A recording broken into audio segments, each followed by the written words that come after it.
반갑습니다. 자, 여기 온 사람들 다 이제 어느 정도 이렇게 소개를 했죠. 우리가 상담을 하는 사람들이잖아요. 상담을 하면은 어디 가면 꼭 이렇게 소개하는 시간을 갖는 게 좋아요. 그냥 이렇게 막 일방적으로 강의하는 것보다, 여기도 안 하셨네. 예, 저기 사람들한테 좀 인사를 좀 해주세요. 빠졌네.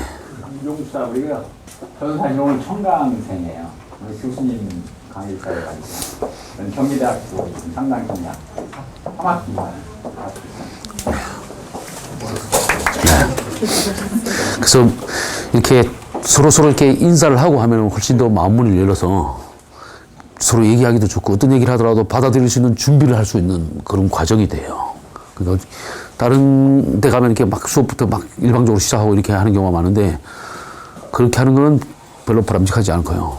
그리고 저는 이렇게 강의를 저 혼자서 일방적으로 계속 떠드는 걸 별로 좋아하지 않습니다. 상담이라는 게 여러분들 상담에서 제일 중요한 게 상담에서 여러분들이 배우신 게 경청하고 수용하고 반응하는 거 배우셨잖아요. 그죠? 반응을 잘해 주셔야 돼요. 제가 이렇게 강의를 하는데 여러분들이 반응을 보면서 제가 강의를 진행해 나가는 거야.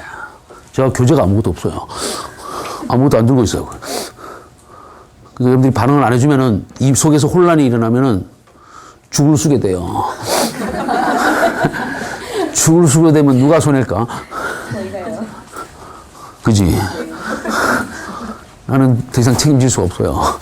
반응을 잘 해주시면은 이게 막 새로운 것들을 막 만들어낼 수 이렇게 좋은 걸 전달해 줄 수 있는데 제가 얼마나 강의를 잘하고 못하고는 누구 책임?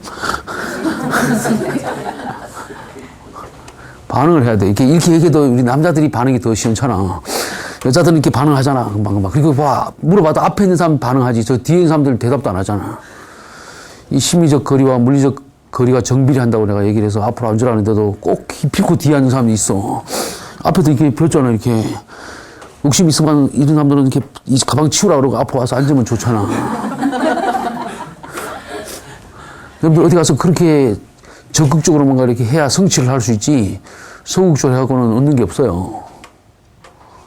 앞으로는 절대 어디 가서 뒤에 앉지 마세요. 뒤에 앉으면 자기만 손해야. 어차피 똑같은 시간에 똑같은 그걸 하는데 공부를 잘하는 사람들은 항상 앞에 앉게 돼 있어요. 선생님하고 이게 거리가 가까워야 공부를 잘하겠지. 표정을 보면서도 표정이 다 전달되잖아. 저 뒤에 있는 사람들은 표정이 전달 안 돼요. 그 청강하러 온 사람들 다 앞으로 와야 돼, 이렇게. 어쩔 수 없이 앞에 왔지만, 이렇게.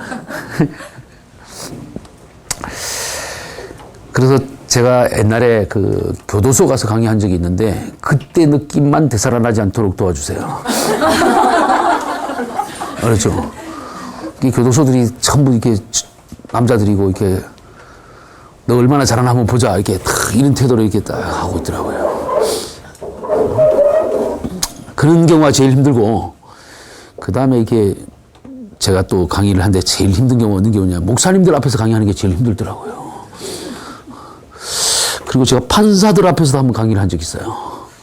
판사들이 사람의 심리를 좀 이해하고 싶다 그래갖고 제가 어떻게 하다가 법원에서 조정위원하고 이렇게 했는데 그때 그래서 이렇게 강의를 해준 적이 있는데 판사들도 상당히 딱딱해요. 그러니까 그런 느낌이 되살아나지 않도록 여기는 우리가 상담을 하는 사람들이 상담은 교류를 하는 거잖아요. 그래서 여러분들이 상담을 오늘 더군다나 여기 제목이 뭐죠? 능력 있는 상담자에게. 그래, 능력 있는 상담의 비결입니다. 상담자와 비결, 상담의 비결. 여러분들 다 능력 있는 상담을 하고 싶죠? 네. 대답을 이렇게 잘해야 돼, 어린애처럼.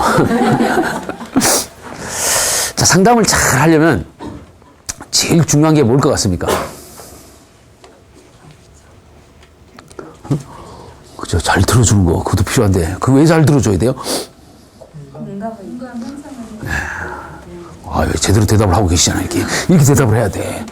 여러분들은, 나는 혼자고 여러분들은 여럿이잖아. 누군가가 대답을 해야 돼요. 그래, 연결되는 거야. 지금 이 시간은 이게 수학 시간이 아니에요. 수학에서는 이게 딱 정답이 따로 있잖아. 그죠? 그래요, 안 그래요? 수학 문제는 답이 딱 정해진 게 있어요.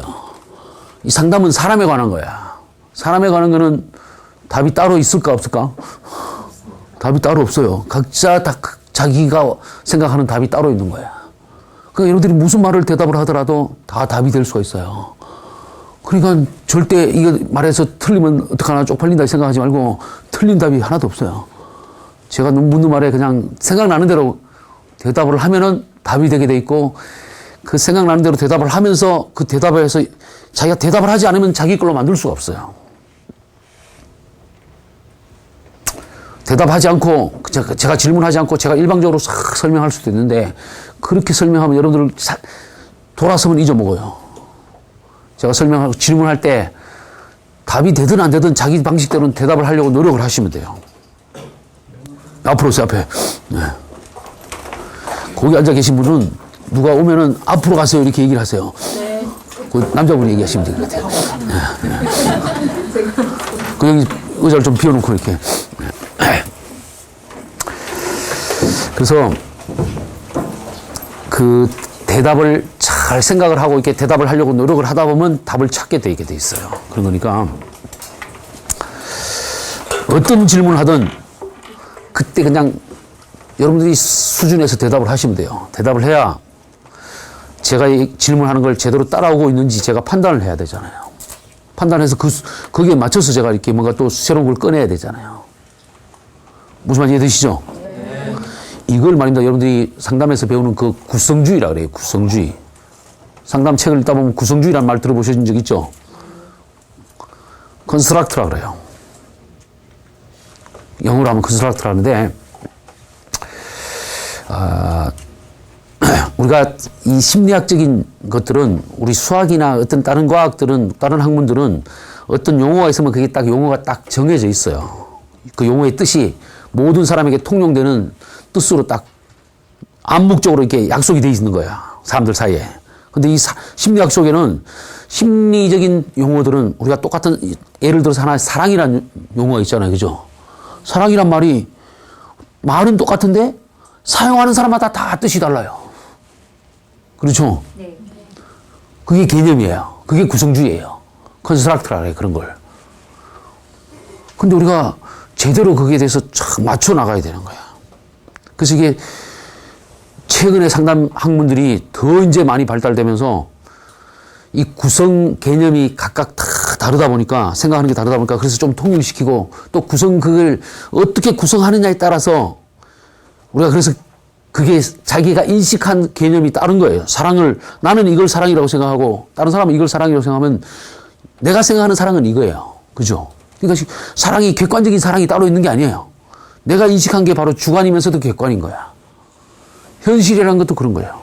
현실도 여러분들이 지금 누군가에게 실현을 당했다. 그게 실현당한 게 현실인데 실현당해도 나는 아직 지 아니면 내가 다른 사람 있다. 이렇게 생각하면 그 사람에게 그게 현실이야. 그죠? 근데 어떤 사람은 실현당한 것 때문에 나는 못 살겠다, 죽겠다 하면 그게 그 사람의 현실이야. 전혀 다른 거예요. 똑같은 상황인데도 다른 거죠. 그래서 이런 걸 잘 착안해서 요즘 새로운 상담 이론들이 자꾸 만들어지고 발전되어 가고 있어요. 그런 것뿐만 아니라 그래서 우리가 생활 속에서도 사실은 이런 걸 잘 응용하면 여러분들이 생활을 좀 더 덜 스트레스 받고 덜 제대로 이렇게 건강하게 살 수가 있다는 거야. 요즘 그래서 이게 긍정심리학, 행복심리학, 건강심리학 이런 쪽에 많이 연구가 되고 있어요. 연구가 되고 있는데 한 가지만 알려드리겠습니다. 건강심리학에서 행복심리학에서 행복한 사람과 불행한 사람들의 차이점을 연구를 해봤어요. 어떤 차이가 있을 것 같아요? 그렇죠. 어떻게 잘 아시니? 불행한 사람들은요, 한 가지 특징이 있는데, 어떤 경우에도 고마움을 표현할 줄 모르더라는 얘기예요. 고마운 줄 모르더라는 얘기예요. 특징이. 늘 불평불만이 많고, 이런 그런 느낌을 갖고 있는 사람들은 불행하고, 그 행복한 사람들은 작은 일에도 고마워하고 감사하고 그러더라는 얘기예요. 그런 사람들이 더 행복하더라는 거야. 그러니까 행복을 선택을 하세요. 요즘 여러분들이 개그 콘서트 보면은 거기에 감사합니다, 감사합니다, 이렇게 하는 거 있죠. 이렇게 하는 거 맞나요? 어떻게 하는 거예요? 감사합니다. 어떻게 하든 간에. 그게 처음에는 불평불만 얘기했다가 뒤집어서 감사의 조건으로 바꿔서 얘기하잖아요. 그럴 때 상당히 그게 사람들에게 어필이 되잖아요. 왜 어필이 되냐? 그만큼 공감이 될 수 있으니까 어필이 되는 거죠. 그게 상당히 그래서 인기를 끄는 겁니다. 항상 인기를 끄는 거는 그냥 공연이 인기 끌지 않아요. 다 이유가 있어요. 그래서 오늘 여러분들하고 저하고 이제 좋은 시간을 가져볼까 합니다. 제가 시계가 없기 때문에 이따가 누가 한 시간 반 정도 되면은 적당히 이렇게 얘기를 좀, 이렇게 사인을 좀 보내주세요. 시계를 딱 들어주시면, 핸드폰을 들으시면 1시간 반쯤 됐구나 내가 인식을 좀 하도록 하겠습니다. 그렇죠? 아무도 안 들면 안 돼. 이게 공동의 책임, 무책임이야. 저기, 일목 씨가 들어주세요. 네. 네.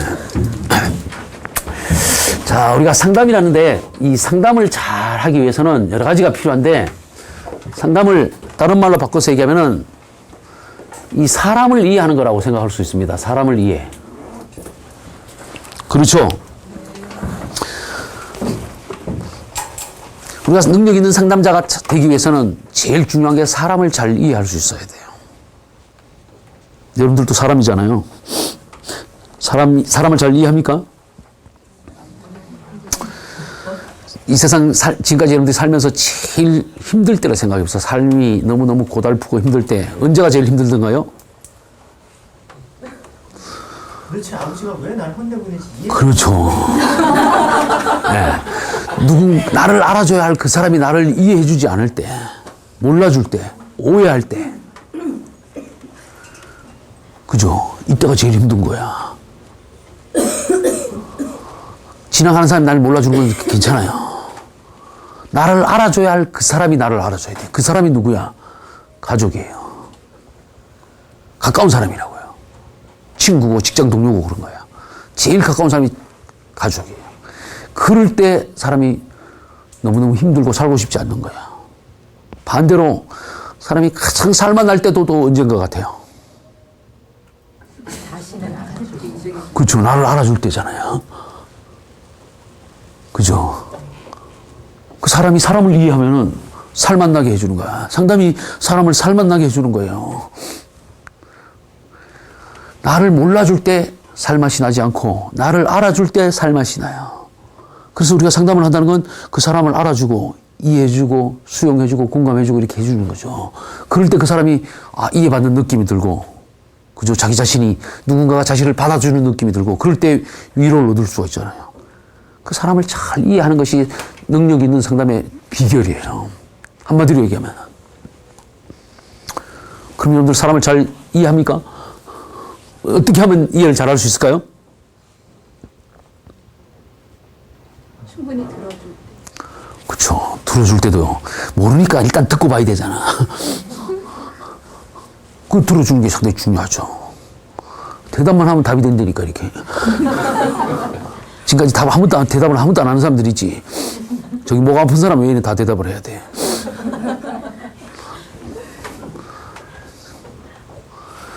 사람을 잘 이해하기 위해서는 어떻게 하면 될까요? 어떤 사람한테 물어봤더니 같이 살아봐야 안 돼요. 근데 또 다른 사람한테 물어봤더니 살아보고도 모른대요. 어떻게 해야 돼? 모든 사람하고 다 같이 살 수도 없고. 그 사람의 입장에서 생각해. 그렇죠. 이해해야 될 게 너무 많아요. 사람을 잘 이해하기 위해서는 우리가 배워야 할 게 너무 많아요. 여러분들이 그래서 이게 여러 가지 배우는 겁니다. 그래서 첫 번째, 제가 그동안 볼 때는 제일 사람을 잘 이해하면 발달 과정을 이해해야 돼요. 발달 과정. 사람을 제대로 여러분들이 이해하려면 우리가 지금 현재 여러분들이 어떤 사람을 만나든 만나는 사람들은 지금 이 순간 만나는 거잖아요. 그죠? 제가 올해 지금 나이가 50이에요. 50년 동안 여러분들을 모르고 있다가 오늘 딱 만난 거야. 그래서 오늘 만나서 제 강의를 듣고 아까 소개를 하고 이렇게 하면서 서로를 조금 알아가는 거잖아요. 이것만 갖고는 몰라요. 그 사람을 이해할 수가 없어요. 저를 조금이라도 더 잘 이해할 수 있는 사람은 제가 어렸을 때부터 어떻게 자라왔는지 지켜본 사람들은 오늘 여러분들이 저를 만난 사람보다 저를 더 잘 이해할 수 있겠죠. 훨씬 더. 그죠? 그런데 우리가 그런 걸 누군가하고 늘 같이 살 수도 없고 지켜볼 수도 없으니까 발달 심리를 배워야 되는 거예요. 그래서 발달 심리학을 하는 거예요. 발달 심리학 다 배우셨어요? 안 배운 사람은 필히 배우셔야 돼요. 제대로 배우셔야 돼요. 그래서 엄마 뱃속에서부터 시작해서 태어나서 어떻게 발달돼 가는지 신체적인 발달과 더불어서 심리적인 거, 정신적인 거, 사회적인 거, 도덕적인 거 여러 가지 그런 것들을 쫙 제대로 알고 있어야 그 사람을 어떤 사람이 딱 여러분들 상담하러 오면은 그 사람이 말을 하면은 딱 들어보고 이 사람이 남자인지 여자인지 발달 지금 몇 살인지 이걸 알아갖고 아 지금 현재 이런 상태를 보니까 이 사람이 과거가 어땠구나 이렇게 유추를 해낼 수가 있는 거예요. 그래서 발달 심리학을 반드시 배워야 됩니다. 또 사람을 잘 이해하면 발달 심리를 배워야 되고 그 다음에 또 뭘 배워야 될 것 같아요? 예? 그래서 성격을 알아야 돼요. 성격 심리를 알아야 돼요. 성격이 뭡니까? 점점 대답 소리가 줄어들어가는 거예요. 어떤 사람에게 일관되게 나타나는 특징. 학문적으로 잘 얘기하시네. 예. 예. 저렇게 대답을 해도 답이 되는 거야. 근데 여러분들 가능하면 우리 상담을 하는 사람들은 학문적보다는 실제적인 얘기를 해야 돼요. 그게 피부에 와닿는 걸로. 저도 이렇게 강의를 하지만 여러분들한테 이게 이론적으로 막 전문 용어를 써가면서 얘기하면은 좋을까요? 있어 보일 것 같아?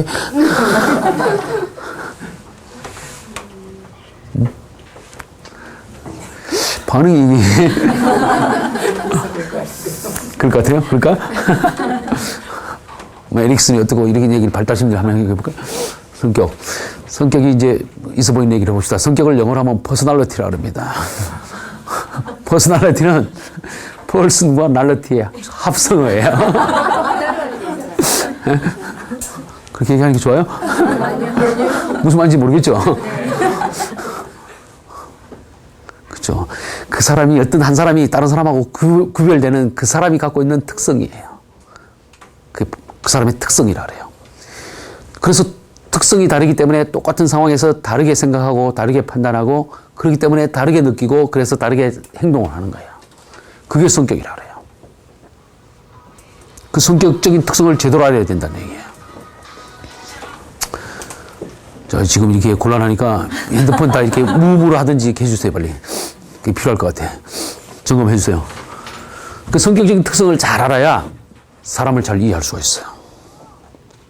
그리고 제가 얘기하는 건 잘 들으세요. 잘 들으면서 이것도 잘 알면서 더 중요한 거는요, 여러분들이 미리 얘기를 해주는 이유가 있는데 이걸 제가 얘기하면은 이런 기준에 비추어서 자기 자신을 한번 이해해 보도록 하셔야 돼요. 사람이 자기를 알고 남을 알 수가 있지 나를 모르는데 남을 알 수가 없어요. 무슨 말인지 이해되시죠? 그래서 지피지기라는 말이 나오는 거야. 지피지기라야 백전백승이지 지피지기 아니면 그렇게 안 되는 거예요. 자기를 알아야 남을 알 수가 있는 거예요. 그래서 여러분들이 발달적인 과정도 쫙 살펴봐야 돼요. 그래서 그런 것도 살펴보고 성격적인 특성도 알아야 되고 또 뭘 알아야 될까요? 그게 이제 사회라고 얘기할 수도 있죠. 사회 환경이라고. 사회 심리를 알아야 돼요.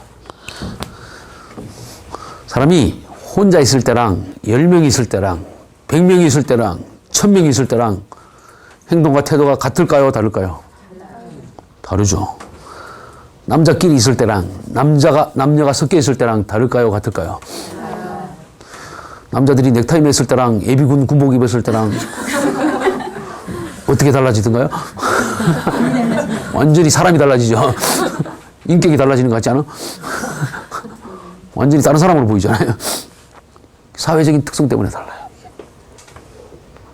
그러니까 우리가 사람을 이해할 때 그 사람이 어떤 사회적인 환경에 처해 있는지 그걸 알아야 그 사람을 이해할 수가 있다는 얘기예요. 그래서 여러분들이 지금 아까 제가 소개를 할 때도 어디서 뭘 하는 사람인지 어떤 사람인지 간단히라도 좀 이해를 하고 싶어서 밝히라고 얘기한 거예요. 왜 이 사람은 남의 그걸 신문 조사를 하나 이렇게 오해를 하지 않도록 했으면 좋겠어.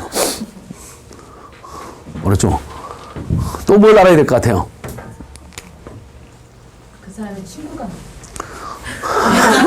그렇죠. 인간관계를 알아야 돼요. 인간관계. 이 관계. 인간관계. 사람이 산다는 건 혼자 사는 게 아니고 관계를 맺고 사는 겁니다. 여러분들하고 저하고도 이런 관계가 됐으니까 여기 왔잖아요, 오늘. 그죠? 나하고 아무런 관계가 없는 사람 오면 관계가 되는 거예요 또. 그죠? 제3자를 통해서 연결이 되는 그런 관계, 아무런 관계가 없는 사람 아무도 없어요. 그래서 이 지구는 한 가족인 거야. 글로벌 시대야. 온 인류는 한 가족이야. 다 연결이 되게 돼 있어요. 그 관계를 단지 서로 잘 모르고 있었을 뿐이야. 우리가 새롭게 안다는 건 그동안 모르고 있었다는 사실을 깨우치는 거잖아요. 그죠? 그런 거는 관계를 알아야 돼요. 그 관계의 가장 핵심이 가족이에요. 그 가족 관계를 좀 알아야 됩니다, 사실은. 자기를 잘 이해하기 위해서는 가족 관계, 특히 원가족 관계를 알아야 됩니다. 원가족 관계라는 건 결혼하기 전에 가족을 말해요. 그래서 형제 출생 순위에 따라서 사람이 달라요. 그렇죠? 장녀 손 들어보세요, 혹시. 장녀들이 책임감이 좋아요, 많아요. 권한은 없고 책임만 있는 게 장녀야. 그지? 그래서 참 장녀들이 힘든 인생을 사는 거야. 잘못되면은. 특히 엄마들이 어릴 때 장녀를 붙들고 신사 타령을 하면 그렇게 돼요. 절대 여러분들은 그렇게 하지 마세요. 여자들은 특별한 게 모녀 관계가 아주 특별한 관계라 그러대. 딸과 엄마의 관계.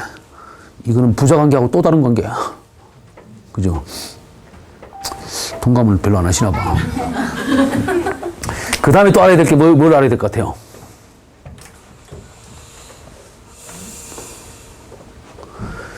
남자와 여자가 달라요. 남녀 간의 특성 차이도 알아야 됩니다, 사실은. 남자와 여자가 똑같은 상황인데 남자가 생각하는 거랑 여자가 생각하는 거랑 전혀 달라요. 그죠? 남자들은 운전을 해갈 때 옆에서 여자가 저기서 좌회전해야 돼 하면 확 짜증이 납니다. 그래서 직진해서 유턴해가 돌아요. 여자들은 남편을 도와주기 위해서 하는 건데 남자들은 자기가 원치 않는데 도와주는 걸 간섭이라고 느낍니다. 여자들은 시큰 도와주고도 요거도 먹는다고 생각을 합니다. 도와주지 마세요. 원치 않으면 도와주면 안 돼요. 전혀 남자와 여자가 달라서 제가 법원에서 아까 이혼 조정을 해봤다 그랬잖아요. 제가 법원에서 이혼 조정을 해보니까 전부 이혼을 하는 첫 번째 이유가 성격 차이다 이렇게 얘기하는데 제가 보기엔 성격 차이가 아니고 남녀 간의 특성 차이예요. 남자는 여자에 대해서 여자는 남자에 대해서 전혀 몰라요. 모르다 보니까 오해를 하는 거야. 오해하다 보니까 서로 아무도 가해자는 없는데 피해자만 있는 거야. 아이러니예요. 때리는 놈 없는데 터진 놈만 수두룩 한 거야. 그죠? 여러분도 그러고 있잖아 지금. 그걸 모르면 그렇게 돼요. 원래는 이게 남녀 간의 특성 차이를 얘기를 좀 해주고 싶은데 그거 얘기해도 오늘 1시간 다 차네. 그거는 이제 다음에 기회가 있으면 얘기하고요. 어쨌든 남자와 여자가 전혀 달라요. 전혀 다른 존재인데 한 가지만 얘기해 주겠습니다. 어드밴티지가 좀 있어야 되니까. 아까 얘기했지만 남자들은 목적지향적이고 결과지향적이기 때문에 목적만 달성하면은 결과만 좋으면 이런 마인드를 갖고 있어요. 여자들은 목적보다 결과보다 더 중요한 게 과정이다 이렇게 생각을 합니다. 전혀 달라요. 그걸 잘 키포인트를 알고 계셔야 돼요. 그래서 과정이 중요하기 때문에 여자들은 아주 섬세합니다. 세밀합니다. 치밀합니다. 현실적이고 구체적이에요.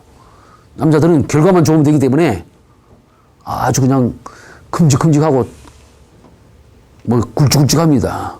그래서 섬세하지를 못해요. 현실적이지 못해요. 그런 차이지 그게 우열의 차이가 아니에요. 그래서 여자들이 툭하면 남자들이 단순하다 뭐 이런 얘기하면 안 돼요. 또 여자들이 너무 째째하다 뭐 이런 얘기하면 안 되는 거예요. 특성 차이예요. 그래서 전혀 다른 존재예요. 다르기 때문에 서로를 좀 이해할 필요가 있어요. 그걸 모르면 평생 이렇게 힘든 거야. 그 다음에 또 알아야 될 게 뭐가 있을 것 같아요? 사람을 잘 이해하려면 또 뭘 알아야 될까? 예, 그런 것도 알아야 되죠. 또 사람이 이 사고 과정을 알아야 돼. 사고 과정 이게 이제 인지 심리학이라고 그럽니다. 머릿속에서 이 정보가 어떻게 수집이 되고 어떻게 연결이 되고 어떻게 되는지 이걸 과정을 알아야 된다는 얘기죠. 그걸 잘 알아야 이게 사람에 대해서 제대로 이해할 수가 있는 거죠. 그래서 여러분들 인지 심리학을 반드시 듣도록 하세요. 그 외에도 뭐 여러 가지 알아야 될 게 상당히 많습니다. 사실 심리학적으로 나오는 그런 모든 것들은 다 알고 있으면 훨씬 사람을 이해하는 데 도움이 됩니다. 그래서 여러분들이 상담자가 되기 위해서 여러 가지 수많은 과목을 공부를 하는 겁니다. 알았죠? 그래서 공부를 어느 하나로 소홀히 하면 안 돼요. 그 제대로 해야 되는 거야. 그렇게 딱 이렇게 제대로 한 다음에 그 다음에 이제 상담이 되는데 상담에 있어서 정말 이제 이런 걸 익히고 나서 제대로 갖고 있으면은 어떤 사람이 와서 어떤 얘기를 할 때 잘 들으면 사람을 이해할 수가 있어요. 그래서 이제 오늘은 능력 있는 상담자의 비결이라는 능력 있는 상담자가 사람을 잘 이해하는데 이 잘 이해하려면 상담의 여러 가지 여러분들 배운 것 중에서 제일 중요한 게 뭘 것 같습니까? 예? 제가 제목을 수용과 존중이라 해놨는데도 그렇게 답을 못하네. 능력이 있는 상담의 비결, 수용과 존중 이렇게 얘기했잖아. 그런 것 같아요? 왜 그런 것 같아요? 왜 수용과 존중이 제일 중요할 것 같아? 무조건 들어주고 무조건 존중해주니까 그 사람이 인정받는다는 느낌이 있어요. 상담받는 사람이 어디서 수용도 주고 받는 사람도 주고. 그렇죠. 예, 그럴 수도 있고 또. 치료의 목적이 있기 때문에 네. 그런 수용과 존중이 필요하다고 생각합니다. 네. 또 조금씩 가까워지는 것 같긴 한데 아직 좀 모르는 것 같아. 신뢰 형성, 네. 라포 그렇죠. 예, 그것도 상당히 중요한 부분이죠. 속에 있는 이야기를 하시고. 예. 전적으로 그 사람 편 들어주기. 그래, 그런 게 왜 중요하냐 말이야. 그 얘기를 하자는 거야, 지금. 날 좀 알아주세요. 금방 우리가 상담이라는 게 뭐라 그랬어요? 사람을 이해하는 거라 그랬잖아요. 이해를 하려면 어떻게 해야 돼? 응? 우리가 사람을 이해하는 게 제일 중요하잖아요. 여러분들이 살아가면서 뭐든지 이해를 하려고 노력을 하잖아요. 이해를 해야 거기에 대해서 뭔가 대처를 하잖아요. 안 그래요? 제가 말하는 게 무슨 말인지 잘 못 알아듣나요? 이해하는 게 상당히 중요하단 말이야. 이해하기 위해서 수용과 존중이 필요한 겁니다. 우리는 많은 사람들이 어떻게 하냐면요. 거꾸로 합니다. 이해되는 것만 수용하려고 해요. 여러분들이 지금까지 그렇게 안 살았어요? 잘 생각해봐요. 왜 열받냐? 상대방이 이해가 안 돼서 내가 열받는 거야. 수용이 안 되기 때문에. 그렇죠? 사람을 이해하려면 수용해야 된다니까요. 오늘 여러분들 우리가 각자가 소개했죠? 이름을 다 잊어먹었네. 신명숙이라고 그랬지. 기억나네. 저분이 신명숙이라고 자기 이름을 밝혔어요. 근데 네가 진짜 신명숙이 맞냐? 증명을 해봐라. 그런 다음에 내가 이해하려고 하지 않고 그냥 수용을 했잖아요. 그렇죠? 여러분들도 그냥 수용했죠? 수용하니까 진짜 신명숙이가 맞는가 보다 이해가 되잖아요. 무슨 말인지 돼요? 우리가 대부분 사람들이 평상시에 어떻게 사냐면 내가 이해하는 걸 수용하려고 해요. 그러니까 이 머리로 이해될 수 있는 게 더 많아요? 이해할 수 없는 게 더 많아요? 그런데 우리는 이해되는 것만 수용하려고 그래. 그러니까 이게 이해가 안 되니까 사람 미치는 거야. 그래서 과부하가 걸릴 때 그때 노이로제가 걸리고 스트레스가 받고 그래서 정신병이 걸리는 거야. 이 머리로 살다 보면요. 이해되는 일보다 이해되지 않는 일이 훨씬 더 많아요. 근데 우리의 이 머리로는 이해할 수가 없어요. 이해할 수 없는 거는 수용을 해야 돼. 수용을 하면은 이해가 됩니다. 제가 다시 한번 증명을 해볼게요. 잘 들어보세요. 왜 이해하면은 수용이 되는지. 여러 가지 사례가 많지만, 한 가지 사례만, 다른 몇 가지 사례를 얘기해 보겠습니다. 제가 교육대학원에서 강의할 때, 교육대학원에서 강의할 때 실제 이제 제가 아동상담 사례지도 과목을 강의할 때 있었던 일인데, 아마 제 강의를 몇 번 들은 사람은 들으실지도 몰라요. 현직 선생님들이 이제 학교에서 지도하기 곤란한 학생들 이렇게 사례를 갖고 오면 제가 코치를 해줍니다. 그게 아동상담 사례 과목인데, 어떤 선생님이 초등학교 4학년 여자인데 수업 시간에 발표만 시키면 뭘 시키기만 하면 우는 애가 있대요. 걔를 어떻게 하면 좋으냐. 그래서 그 선생님한테 물어봤어요. 걔가 울 때 어떻게 하셨어요? 물어봤더니 엄마 울지 말고 해봐 이랬대요.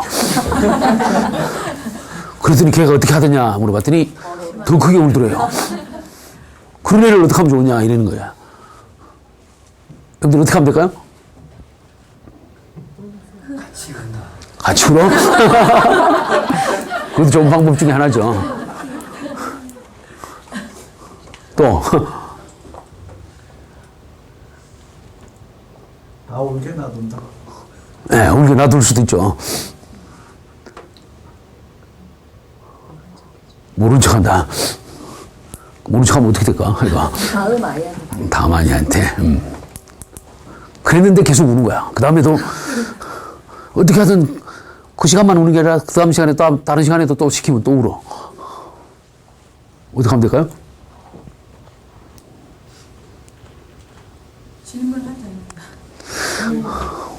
그 학생이 수업에서 질문을 어떻게 받아들이는지, 어떻게 인지하고 있는지를 파악해서 치료를 하는 게 중요해요. 그러니까 봐봐. 지금 또 우리가 이해하려고 자꾸 하잖아요. 이해하려고 하면 그게 힘든다니까? 수용을 해야 돼요, 수용. 그래서 저는 딱 듣자마자 답이 딱 생각났어요. 그 딱 듣자마자 답도 생각나고, 그걸 수용하는 측면으로 이렇게 딱 들어보니까 걔가 왜 우는지 딱 들리더라고요. 울면서 뭐라고 말을 해요. 그게 딱 들리는 거야. 그걸 딱 들리는 대로 해주니까 딱 되는데, 수용하지 않으면은 아무리 해도 이렇게 그걸 고칠 수가 없어요. 수용을 해야 돼요. 여러분들, 수용이란 말은 있는 그대로 받아들이는 거잖아요. 묻지도 않고 따지지도 않고. 있는 그대로. 그 아이가 운다는 건 잘 들어보세요. 걔가 할 수 있으면 울어요, 안 울어요? 그죠? 할 수 없으니까 울잖아요. 걔가 해야 된다는 걸 아는데도, 아는데 하지 못하니까 우는 거잖아요. 그걸 있는 그대로 수용하면, 아, 제가 해야 되는 걸 알면서 뭘 시키면 못하니까 우는 거구나. 이렇게 수용을 하면은, 그렇게 있는 그대로 받아들여 보세요. 받아들이면 어떻게 이해해야 되냐면, 울면서 걔가, 선생님, 제발 나 못하니까 시키지 말아주세요. 이렇게 말하는 게 들리게 돼 있어요. 들려요? 아직도 안 들려? 수용을 하면 그게 들린다는 얘기예요. 수용을 하지 않고 들으니까 제가 왜 울까? 책을 못 읽나? 내가 쪽팔려서 못 읽나? 뭐 때문에 울까? 뭐 기다려줘야 되나? 뭐 해야 되나? 이래야 되나? 자꾸 이해하려고 하는 거야. 이해하려고 하지 말고 수용하면은 그게 이해가 된다니까요. 걔가 왜 우는지도 이해가 되고, 못하니까 시키지 말아달라고 말하는 게 들리게 되고. 그래서 그 선생님한테 그렇게 얘기해 줬어요. 울면은 네가 하긴 해야 되겠고 못해서 우는 거구나. 우는 거는 시키지 말아달라는 얘기구나. 이렇게 표현을 해주라 그랬어요. 표현을 해줬어요. 한 달쯤 후에 다시 사례를 보고를 하라 그랬어요. 한 달쯤 후에 어떤 일이 일어났을까요? 우는 대신에 못하겠다고 하거나. 그렇죠. 뭔가 시도를 하더라는 얘기예요. 음악 시간이 됐는데 선생님이 피아노를 치고 학생들이 돌아가면서 나와서 이렇게 노래를 불러야 하는 시간이 됐는데, 그동안에 선생님이 몇 번 시키고 난 다음에 네가 하긴 해야 되는데 못해서 우는 거구나. 시키지 말아달라는 얘기구나. 이렇게 표현해주면서 근데 이거는 해야 되는 거다. 근데 지금은 네가 못하니까 안 시키는 거지만 네 마음은 알겠다. 이렇게 몇 번 읽어주고 수용해주고 다음에 언젠가 할 수 있으면 해야 된다. 이렇게 일깨워줬어요. 그리고 친구들 앞에서도 절대 쪽팔림을 주지 않고 얘가 못하는 건 다 우리가 이해하자. 할 수 없으니까 우는 건데 운다고 쪽팔린다고 비난하지 말자. 이렇게 선생님이 초등학교에서는 선생님 영향이 상당히 크잖아요. 그렇게 해줘서 애들에게 그 방패막이도 해준 거예요. 그것까지 제가 코치를 해줬습니다. 그랬더니 한 달 후에 피아노를 치고 애들이 돌아가면서 노래를 나와서 불러야 되는데 자기 차례가 되니까 다른 데 같으면 울면서 못 나올 애가 뽀적뽀적 걸어 나오더래요. 나오더니 오물오물 하는데 소리는 안 나더래요. 대단한 발전 아닙니까? 그죠? 한 달 정도 후에 그렇게 되는 거예요. 수용해주면은. 수용하니까 그 아이가 이해가 되는 거거든요, 우리가. 수용하지 않으면 절대 상대방 입장이 이해가 안 돼요. 야, 울지 말고 더 해봐. 이렇게 해서 더 크게 울었을 때 우리가 수용하면은 그 아이가 뭐라고 얘기하는 것 같아요? 응? 대답을 못 해. 더 크게 운다는 건, 아까 더 크게, 처음에 물었을 때 운다는 건, 선생님, 나 못하니까 시키지 말아주세요. 부탁이에요. 이렇게 말하는 거랑 똑같잖아요. 그런데 그걸 무시하고, 엄마 울지 말고 해봐. 왜 울어? 누가 때리긴 때렸냐? 왜 우냐고. 이렇게 얘기하면 더 크게 울잖아요. 더 크게 우는 건 뭐라고 말하는 거예요? 어? 그렇죠. 그럴 수도 있죠. 제 마음을 너무 못 알아주는. 그렇죠. 예. 그 여러분들 수용하니까 이제 그게 많이 들리는 거야, 이게. 그 수용하는 게 정말 중요해요. 선생님, 나 못한다 그랬잖아요. 내가 할 수 있으면 이렇게 울겠어요. 왜 못한데 난 자꾸 시키냐고. 이 얘기를 하잖아요. 그 우리가 보면요, 부모 자녀 간에, 교사와 학생 간에, 상담자와 내담자 간에 얼마나 동문서답하고 있는지 몰라요. 능력 있는 상담자가 안 되니까 그런 거야. 능력 있는 상담자 수용을 해야 돼요. 존중을 해야 돼요. 수용을 제대로 할 때 그게 다 이해가 되게 돼 있어요. 저는 기독교 신앙을 갖고 있습니다. 제가 신앙생활을 하는데 신의 세계를 내가 이해해서 신앙생활을 하지 않아요. 성경 말씀이 다 이해되지가 않아요. 그런데 신앙생활을 해요. 다 받아들입니다. 수용을 합니다. 수용을 하니까 깨우쳐지는 거야. 이해되는 게 훨씬 더 많아요. 수용하고 나니까. 수용하지 못할 때는 이해가 되지 않았는데. 또 한 가지 예를 들어서 얘기해 볼까요?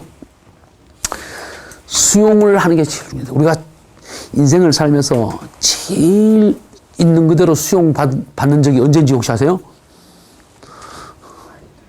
갓난아이 때입니다. 처음 태어나자마자 그때 부모들은 나를 묻지도 않고 따지지도 않고 있는 그대로 다 받아줍니다. 어디 운다고 패대는 부모가 어디 있어요? 그죠? 똥 쌌다고 야단치는 부모가 어디 있어요? 걔가 무슨 짓을 하든 어떤 행동을 하든 어떤 태도를 갖고 있든 그때 있는 그대로 수용. 그게 수용이에요. 무슨 말인지 아시죠?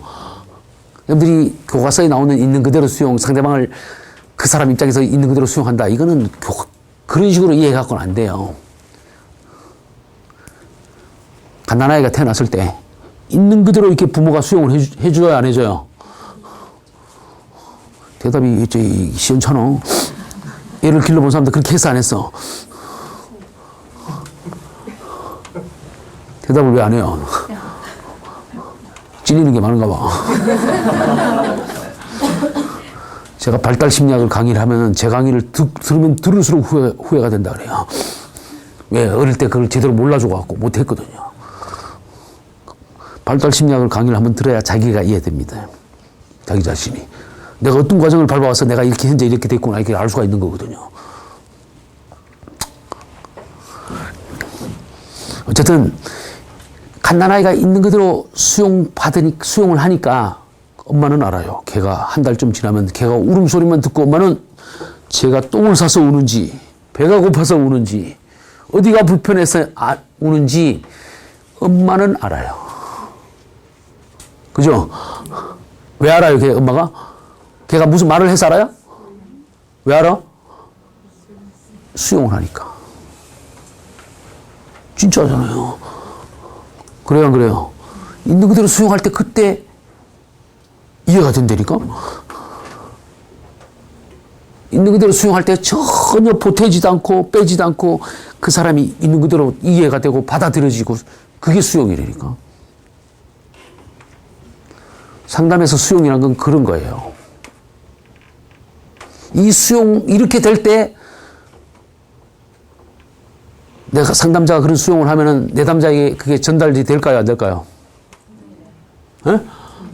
전달되지 않으면 수용이 아니에요. 공감도 마찬가지예요. 상대방에게 전달되지 않는 나 혼자만의 공감은 공감이 아니야. 우리는 지금까지 내 위주로 했습니다. 나는 지 입장을 배려했다 이거야. 나는 공감을 해줬다는데 상대방이 공감이 안 받으면 공감이 아닌 거야. 그 식당에 가면 그런 말이 있어요. 손님이 짜다면 짜다. 이렇게 서부처럼 식당이 있더라고. 그런 주인이 그런 마인드를 갖고 있는 거야. 손님이 짜다면 짜다. 이렇게 서붙여놨더니까. 그게 공감이에요. 수용이에요. 수용하지 않고는 절대 공감이 되지가 않아요. 우리가 상담해서 수용이 그만큼 중요해요. 수용을 해야 그 다음에 존중받는 느낌도 들어요. 수용과 존중이 겹쳐질 때 공감이 되는 거야. 갓난아이가 있는 그대로 수용받을 때 그 부모를 전적으로 신뢰하게 돼서 그래서 에릭슨의 첫 번째 발달 이론에서 기본적인 신뢰감 이게 만 18개월 이전에 발달되는 거예요. 배우셨죠? 그 신뢰한다는 뜻이 그런 뜻이에요. 우리가 누군가를 믿는다, 신뢰한다는 뜻은 내가 있는 그대로 누군가에게 수용을 받아봤기 때문에 그 수용하는 그 자체가 신뢰라는 거예요.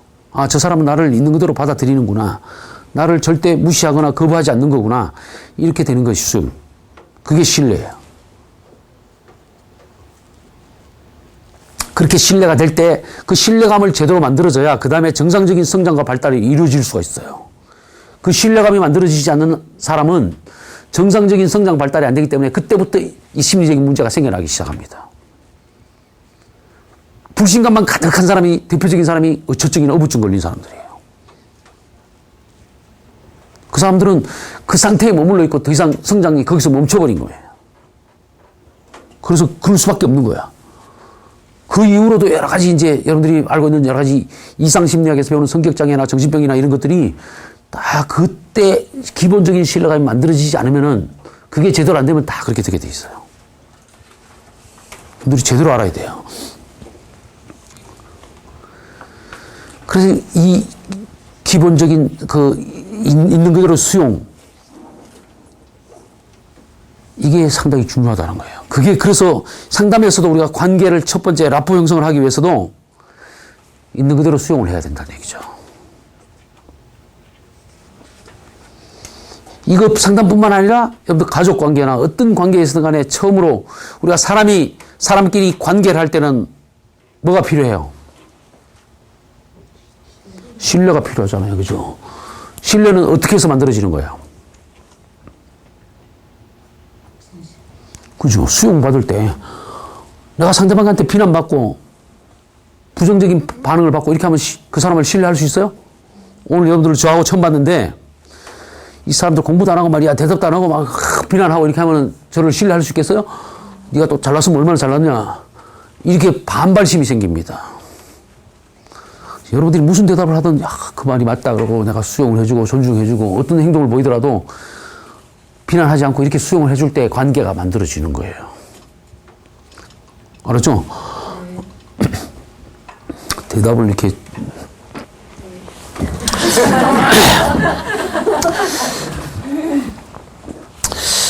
상당히 이 머릿속에서 혼란이 나기 시작하는 거예요.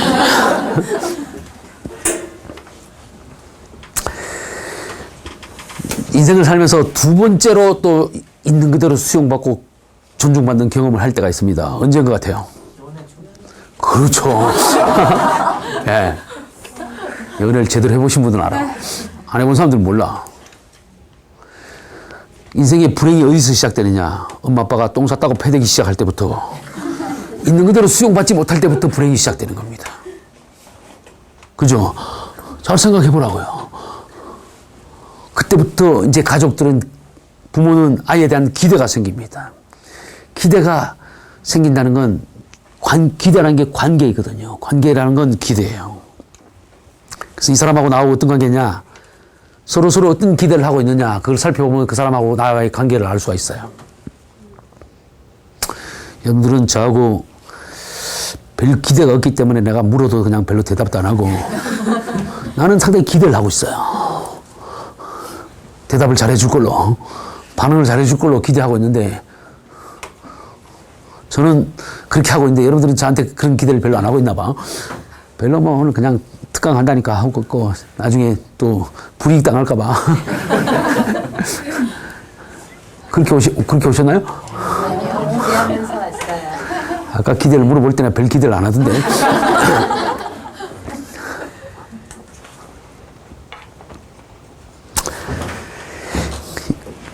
그래서 우리가 그렇게 시작돼서 서서히 이렇게 발달되다, 그때 어린애 때 처음으로 있는 그대로 수용받고 존중받고 이렇게 하다가 그다음부터 이제 어느 조건부에 의해서 이렇게 여러 가지 그게 처리가 됩니다. 그러면서 부모하고 상호작용을 하면서 부모가 어느 정도 아이를 신뢰하고 어느 정도 있는 그대로 수용하고 존중했냐에 따라서 이 내면의 세계가 달라집니다. 그 내면의 세계가 바로 자존감이에요. 자존감이 나의 존재 가치, 다른 말로 하면 자아정체감, 내가 어떤 사람이냐, 이런 것들이 만들어진다는 얘기죠. 그래서 그게 어느 정도 어떻게 만들어졌냐에 따라서 내가 나에 대해서 자기 자신이 자기를 어떻게 생각하고 있냐에 따라서 그다음부터 행동하는 게 달라집니다. 태도가 달라져요. 삶의 모습들이 달라지는 거예요. 그렇죠. 여러분들 제 말이 이해가 되시나요? 네. 이해가 안 되면 무조건 수용해보세요. 그럼 이해가 됩니다. 아까도 제가 얘기했잖아요. 그래서 자기라는, 나라는 존재가 만들어지는 거야. 만들어져서, 그래서 어릴 때부터 늘 비난을 받고 야단을 맞고 혼나고 자라는 사람은 존재감이 낮기 때문에, 존재감이 가치가 별로 부족하기 때문에 뭘 하고도 늘 눈치를 봐요. 다른 사람이 인정을 해줘야 그때 가치가 있게 느껴지는 거야. 내가 어떤 행위를 해놓고 그 행위에 대해서 다른 사람의 반응을 보는 거예요. 그런 사람들은 자존감이 낮다고 보면 돼요. 자기가 당당하게 해놓고 남들이 뭐라 그러든지 프라이드가 있는 사람들은 자존감이 높아요. 그게 프라이드예요. 그렇죠. 자존감이 바로 프라이드잖아요. 그게 어릴 때부터 그렇게 만들어지는데, 그래서 어릴 때 그걸 잘 만들어야 돼요. 그러다가 이제 불행하지만, 그래서 이제 친구는 부모보다 나를 비난하거나 이렇게 하지 않죠. 그래서 친구가 더 좋은 겁니다. 사춘기가 되면, 청소년기가 되면은 부모 팔아서 친구 사는 시기가 그때 만들어집니다. 그때 단짝 친구가 만들어지는 거예요. 그래서 그때도 한번 있는 그대로 수용을 받는 경험을 살짝 합니다. 그래서 그때 메딘조 그룹이 생깁니다. 그래서 청소년기에 메딘조에 소속을 못한 사람들은 다 심리적으로 건강하지 못한 사람들이라고 볼 수가 있는 거예요. 그러다가 이제 연애를 할 때 친구보다 훨씬 더 있는 그대로 수용받는 경험을 합니다. 마치 갓난아이 때처럼 무슨 짓을 해도 나보고 이쁘다, 착하다, 좋다고 이렇게 얘기를 합니다. 그렇죠? 연애를 해보셨나요? 그런 연애를 못 해봤으면 그런 인생을 헛산 겁니다. 지금부터 하세요. 얻지 않았습니다. 그래서 그렇게 연애를 잘 하면 그때 인격적인 성숙이 돼요. 성숙이 되고 발달이 됩니다. 성장이 돼요. 그래서 연애를 많이 한 사람이 인격이 훨씬 더 업그레이드가 돼요.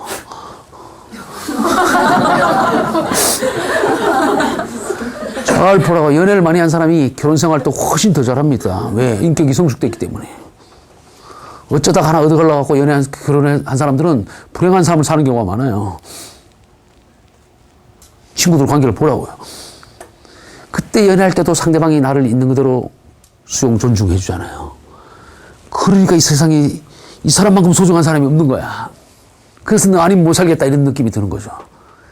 그러면서 동시에 이 세상 모든 것이 우리 둘만을 위해서 존재하는 것 같은 느낌이 드는 거야. 그게 신천지를 경험하는 거야. 새하늘과 새 땅이 열리는 거야. 그죠? 그런 경험을 하는데 이게 약발이 오래 안 가요.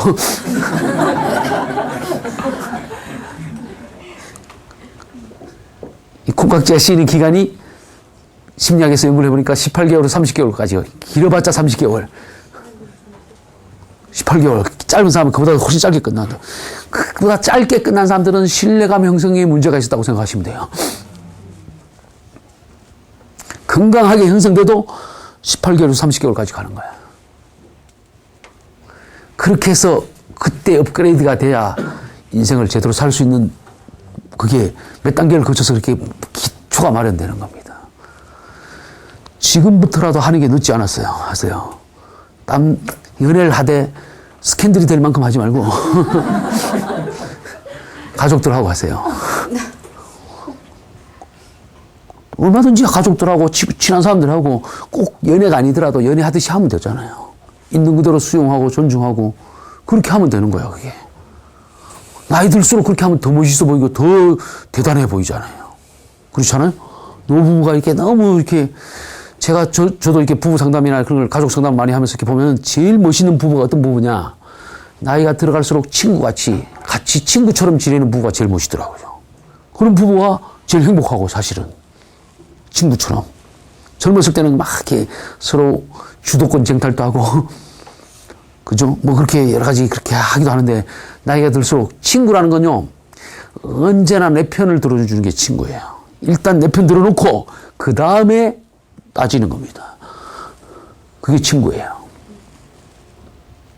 그래서 하세요. 늦지 않았습니다. 지금부터 그렇게 있는 그대로 수용, 존중을 가족들하고 주변에 가까운 사람들하고 생활하면서 연습을 해야 상담을 할 때 그게 자연스럽게 되지 절대 그냥 되지 않아요. 있는 그대로 수용과 존중. 자, 그래서 이만큼 수용과 존중이 그만큼 중요합니다. 얼마나 중요한지 알겠죠? 네. 그러면 어떻게 하는 게 수용하고 존중하는 걸까? 이걸 이제 좀 얘기를 해볼 겁니다. 여러분들이 지금까지 살면서 기억에 나는 대로 한번 생각해 보세요. 내가 정말 상대방이 나를 있는 그대로 수용하고 존중해 주던 기억, 그런 기억이 있을 겁니다. 그게 있어야 돼. 그게 없는 사람들은 불행한 거야. 내가 다른 때 같으면 나를 막 비난하고 혼내키고 야단칠 건데 이렇게 나를 수용해 준 그런 기억들이 있을 거라고요. 그게 언제적인 한번 생각해 보세요. 어떤 경우가 있었어요? 예? 학창 시절 때 예. 저희 친정아버지는 항상 어떤 고민을 털어놨을 때 비난 대신에 그럴 수도 있다고 되게 긍정적으로 말씀을 많이 해주셨거든요. 예. 친정 아버님이. 예. 참고로 알아두세요. 이게 저도 어디 가서 많이 얘기를 해주고 싶은데 이게 아버님 얘기가 나왔으니까 근데 아버지한테 인정받는 게 상당히 중요합니다. 엄마한테 100번 인정받는 것보다 아버지한테 한 번 인정받는 게 훨씬 더 가치가 있는 거예요. 제가 상담을 하면서 너무 문제 있는 사람들을 많이 만나는 게 상담이잖아요. 너무 문제가 있고 심각한 사람들 만나보니까 특징이 뭐냐면 다 어릴 때 가정에 문제가 있는 거예요. 그 가정에 문제가 있는데 가정의 문제는 부부의 문제, 엄마 아빠의 부모의 문제예요. 따로 바꿔서 얘기하면. 근데 엄마보다는 아버지가 더 문제가 많더라는 얘기야. 엄마하고는 문제가 생겨도 엄마가 금방 다시 또 밥도 해주고 빨래도 해주고 뭐 뒤치다꺼를 해줘야 돼요. 그래서 관계가 금방 회복이 돼요. 끊어지더라도. 근데 아버지하고 관계가 문제가 생기면 다시 회복하기가 쉽지가 않아요. 그래서 관계 회복되지 못한 사람들이 문제가 많은 거야. 정말이에요. 그리고 또 다른 측면에서 너무 힘들고 어려운데도 끝까지 자기에게 맡겨진 입장에서 최선을 다하고 열심히 포기하지 않고 자기 인생을 열심히 사는 사람들 특징을 싹 살펴보니까 어릴 때 아버지한테 충분히 인정받고 사랑받은 사람들이 그렇게 하더라는 얘기예요. 아버지 역할이 중요해요. 제가 내일 또 어디 어린이집에 아버지 교육하러 갑니다. 그 아버지 교육을 그래서 중요시합니다. 저도 두 아이의 아버지였는데 저도 그런 걸 상담을 하면서 그렇게 깨우쳐갖고 제가 그래서 원래는 석사 때는 제가 임상심리를 했어요. 임상심리학을 해갖고 그쪽으로 이렇게 일하다가 상담으로 바꿔서 이렇게 해보니까 제가 청소년 상담실에서 7년 근무를 했는데 청소년 상담실에서 전부 문제 있는 청소년들 다 다룬 거죠. 다뤄보니까 특징이 아까 얘기한 것처럼 가정에 문제가 있고 아버지의 문제가 있어서 내가 아버지 역할을 잘하는 게 중요하겠구나. 그리고 또 제가 신앙생활을 한다 그랬는데 신앙에서 보니까 기독교 신앙에서 보니까 신과의 인간과의 관계를 모자 관계로 표현하지 않고 부자 관계로 표현해놨더라고요. 거기서 제가 착안을 해서 이거 내가 가족 상담을 해서 아버지 쪽에 연구를 해야 되겠다. 이래갖고 제가 가족 상담을 전공했습니다. 박사과정에서. 그래서 제가 좋은 아버지 역할을 하기 위해서 가족 상담을 전공을 했어요. 그래서 저도 아버지로서 역할을 잘 하려고 많이 노력을 해놓으니까 우리 아이들이 아무리 힘들고 어려운 상황을 겪어도 잘 헤쳐나가요. 그리고 어디 가서 절대 당당하고 비굴해지지 않고 그렇게 됩니다. 아버지 역할이 중요해요. 그래서 우리가 있는 그대로 수용받고 존중받는 경험, 이런 걸 기억을 해야 돼요. 신이 인간에게 준 가장 큰 선물 중에 하나가 망각이라는 게 있어요. 잊어먹을 것만 잊어먹어야 돼요. 기억해야 될 걸 기억을 해야 되는데 우리가 반대로 하니까 문제가 생기는 거야. 불행한 사람들은 잊어먹을 건 안 잊어먹고 잊어먹을 걸 기억을 하니까 불행하는 거야. 그죠? 여러분들 기억할 것만 기억하세요. 그래서 그걸 잘 기억을 하고 그래서 있는 그대로 수용받고 존중받는 경험 이게 필요합니다. 그래서 서로 해야 돼요. 우리가 상담하는 사람끼리도 서로 해야 돼요. 그래서 여러분들이 우리가 동료가 있다는 게 참 좋은 거예요. 나 혼자서 상담을 해봐봐. 내가 상담하다 보면 너무 힘들거든요. 그럴 때 동료 상담자에 가서 상담도 받고 뭐 자기를 털어놓고 얘기를 해야 돼요. 그럴 때 있는 그대로 수용해주고 존중해줘야 돼요. 자살하는 사람들도 특징이 아무도 나를 있는 그대로 받아주지 않을 때 자살합니다. 있는 그대로 수용해줄 때 어느 한 사람이라도 나를 있는 그대로 받아주면 절대 죽지 않아요. 정말 있는 그대로 수용해주는 게 중요합니다. 자, 있는 그대로 수용하는 방법이 뭐가 있을 것 같아요? 어떻게 하는 게 있는 그대로 수용하는 걸까요?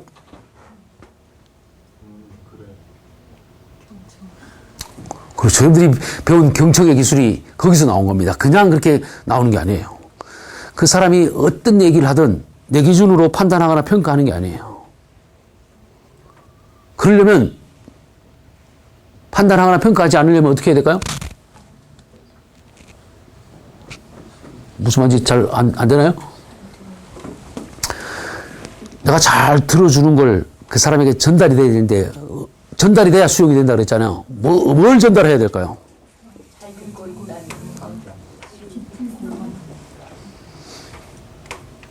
뭔가 이렇게 대답이 나오는 것 같긴 한데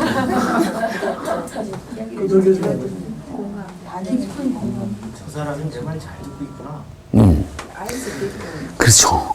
그 사람이 그런 느낌이 들어야 되잖아요. 그런 느낌이 들어야 돼요. 알았죠? 느낌. 여러분들이 잘 들어야 돼요. 여기서 우리가 사람이 지정의가 있어요. 들어보셨죠? 지정의가 있잖아. 우리 현대인들은 이게 이제 세 가지가 다 사람이 갖고 있는 건데 현대인들뿐만 아니라 우리가 사람들이 더더욱 그래. 현대인들이 더더욱 그런데 이 중에서 제일 많이 사용하는 게 뭘 것 같아요? 네? 예, 이걸 제일 많이 사용합니다. 왜 이걸 많이 사용해요? 있어 보이려고? 지식적으로 이해만 하는. 그러죠. 자꾸 머리로 이해하려고 하고. 왜? 이해해야 될 게 많이 있거든요, 사실은. 그래야 그러니까 우리가 삶에, 나도 모르게 벌써 우리 사회 전반적에 이해해야 그 다음에 뭔가 거기에 대처를 할 수 있다. 이런 마인드가 깔려 있는 거예요. 그러다 보니까 어쩔 수 없이 그렇게 되는데 오토매틱으로 그렇게 되는 거야, 우리가. 그 상담도 우리가 잘 배워보면 여러분들이 이 지정의를 잘 이해하면요, 훨씬 쉬워요. 상담도 지적으로 접근하는 상담 방법이 있고, 정서적으로 접근하는 상담 방법이 있고, 의지적으로 접근하는 상담 방법이 있어요. 근데 이 세 가지가 다 제일 중요한 거는 밸런스가 맞아야 돼요. 조화가 맞아야 되는 거야. 조화로울 때 사람이 심리적으로 건강한 겁니다. 근데 이걸 별로 생각하지 못한다는 얘기예요, 우리가 평상시에는. 그냥 주어진 상황에서 그냥 자기 살아가기 급급하다 보니까 이게 밸런스가 맞지가 않아요. 특히 우리가 상담을 하는 상황에서는 아까 좀 전에 얘기했지만 내담자에게 그런 느낌이 들게 해야 돼요. 아, 이 상담자는 나를 있는 그대로 받아주는구나. 나를 비난하지 않는구나. 이런 느낌이 들어야 되는데 그 느낌이 들게 하기 위해서는 지적으로 반응하면은 그런 느낌이 안 들어요. 그래서 우리가 그런 수용하는 느낌을 잘 주기 위해서는, 전달하기 위해서는 정서적으로 반응해야 됩니다. 지적이 아닌, 싱킹이 아닌 필링으로 반응해야 돼요. 그래서 그 필링을 하는 것도 눈도 마주치고, 맞장구도 치고, 뭐 이런 얘기도 하고, 또 경우에 따라서는 해석을 할 수도 있죠. 네가 이래서 이랬구나. 그래서 너무 속상했구나. 어떤 주임새를 넣어주는 거죠. 그렇게 할 때 느낌이 전달되는 거예요. 지적으로 하면 네가 이게 이래서 네가 이렇게 생각하는구나. 이렇게 얘기하면은 전혀 그 사람이 머리로는 저 사람이 날 이해하는 것 같은데 진정으로 저 사람이 가슴으로 나를 받아주는 것 같은 느낌이 안 드는 거예요. 그렇기 때문에 수용이 안 되는 것처럼 느껴지는 거야. 무슨 말인지 알겠죠? 그래서 우리가 상담을 할 때 정말 내담자를 맞이할 때, 그리고 내담자뿐만 아니라 우리가 대인관계 할 때 어떤 대화를 할 때 누군가가 어떤 일상생활 속에서 어떤 그런 작은 하나의 장면에 부닥칠 때 일단은 수용하는 태도를 여러분들이 자동적으로 익혀야 돼요. 그게 몸에 배어 있어야 돼요. 어떤 말을 하든 판단을 해버리면 안 돼요. 우리 대부분 우리나라 사람들은 남들한테는 잘하는데 가족들한테 함부로 합니다. 함부로 하는 건 절대 수용이 아니에요. 어떤 경우에도 함부로 하지 않는 것이 수용이고 존중이에요. 함부로, 나는 수용을 했다고 하지만 상대방이 나를 함부로 취급하는 느낌이 들면 그건 함부로 한 거야. 근데 우리는 나는 그런 뜻으로 안 했기 때문에 상대방이 그런 뜻으로 받아들이면 거기다 대고 큰 소리를 쳐버리죠. 그래서 상처를 받는 거예요.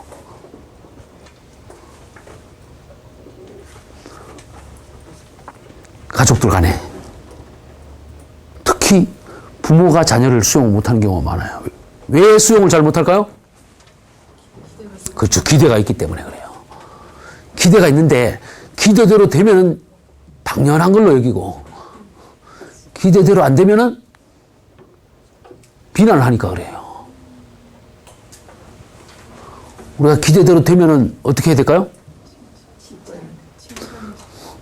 기대대로 되면 반갑잖아요. 그럼 반가운 걸 느낌을 전달하면 돼요. 나는 너에게 이런 기대가 있었는데 네가 이렇게 하니까 너무 반갑다. 너무 기분 좋다. 네가 대견스럽다. 이렇게 얘기해야 돼. 그죠? 기대대로 안 되면은 어때요? 느낌이 어떠냐고 그때 느낌. 그쵸. 안타까운 겁니다. 첫 번째. 실망보다 안타까운 거예요. 그게 앞서야 돼요. 우리는 실망한다는 건 좀, 그러면 이렇게, 그건 실망도 있지만 그건 조금 약간 뒷감정으로 밀어야 돼요. 안타까움이 먼저 있어야 그 안타까움을 전해야 돼. 내가 기대했는데 기대대로 안 되면 안타깝기도 하고, 걱정되기도 하고, 신경 쓰이기도 하고 이거잖아요. 그러면서도 내가 실망이 되고 속상한 거잖아요. 여러 가지 감정인데 그걸 제대로 전달을 해야 되는데 우리는 그건 전달하지 않고 비난만 해버리고 판단만 해버리고 평가를 해버리고 그게 지적으로 반응하는 겁니다. 그러니까 수용이 안 되는 거죠. 수용이 안 되니까 존중은커녕 공감은커녕 아무것도 안 되는 거예요. 아무것도 안 되니까 오히려 더 상처만 주는 거죠. 그래서 가족끼리 더 상처를 주고받는 거예요.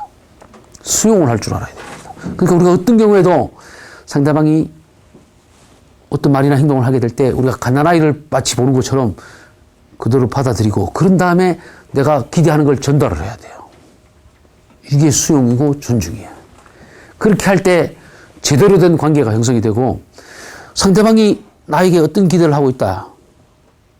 이걸 내가 알면은 우리가 고의적으로 그 사람을 실망시키기 위해서 어떻게 행동하는 사람이 있어요? 왜 대답을 못해? 그러나 보지? 그래요, 안 그래요? 고의적으로 상대방 실망시키려고 그러네요? 근데 왜 대답을 못해? 대답을 안 하면 이렇게 오해를 해요. 그래서 문제가 생기는 거야. 표현을 할 줄 알아야 돼요. 더군다나 좋은 거는 더 표현을 더 잘해야 돼. 안 좋은 것도 표현하는 방법을 제대로 익혀서 하고. 그게 수용과 존중이에요. 있는 그대로 수용할 때 그 수용하는 방법이 상대방이 어떤 말이나 행동을 하더라도 일단은 인정을 하는 겁니다. 발표를 못하면 아까 발표를 못할 때도 얘가 발표를 못하는구나. 판단하지 말고 걔가 뭘 이래서 그럴까 저래서 그럴까 이렇게 내가 추측을 하거나 짐작하거나 이렇게 할 필요가 없어요. 있는 그대로 수용을 할 때.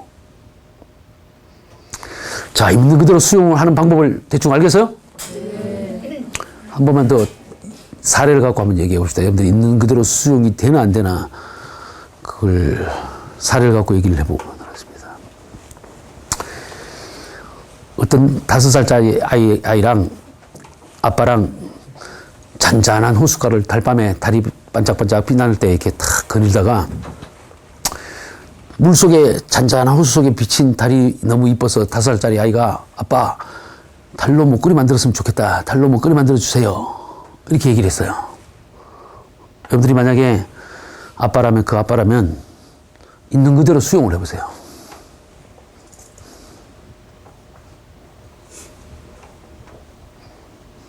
아까 그 발표를 뭘 시키면 우는 아이를 참고로 해서 수용하는 표현을 해보라고. 어떻게 하면 수용이 될까? 저는 다리 예뻐서 목걸이를 만들고 싶구나. 네. 그런 다음에 한번 만들어보자. 그래 만들어보자. 네, 그렇죠. 앞에 있는 사람이 대답을 잘하잖아. 거의 정답에 가까운 걸 대답을 하는 거야. 뒤에 사람 대답도 안 해.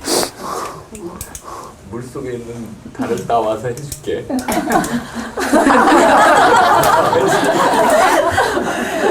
후퇴를 하고 있어요. 지금 빠꾸를 하고 있어요. 여기 앞쪽. 이 대답의 근접이 정답에 가까워했는데 그 거리 차이가 이 칸 차이 나는 거야. 그 3칸 차이 나도 이렇게 차이가 나는 거야. 제일 앞에 있는 사람이 제일 근접했어. 여기서도 증명이 되고 있어요, 지금. 그 뒤에 대답해 보세요. 늦게 오신 분들 중에서 얘기해봐.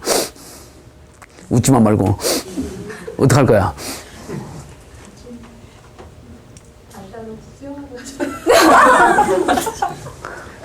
달을 어떻게 따? 말도 안 되는 소리를 하고 있어. 우리가 있는 그대로 수용을 한다는 건 내 기준으로 판단하고 평가하지 않는 거라 그랬죠. 그래요, 안 그래요?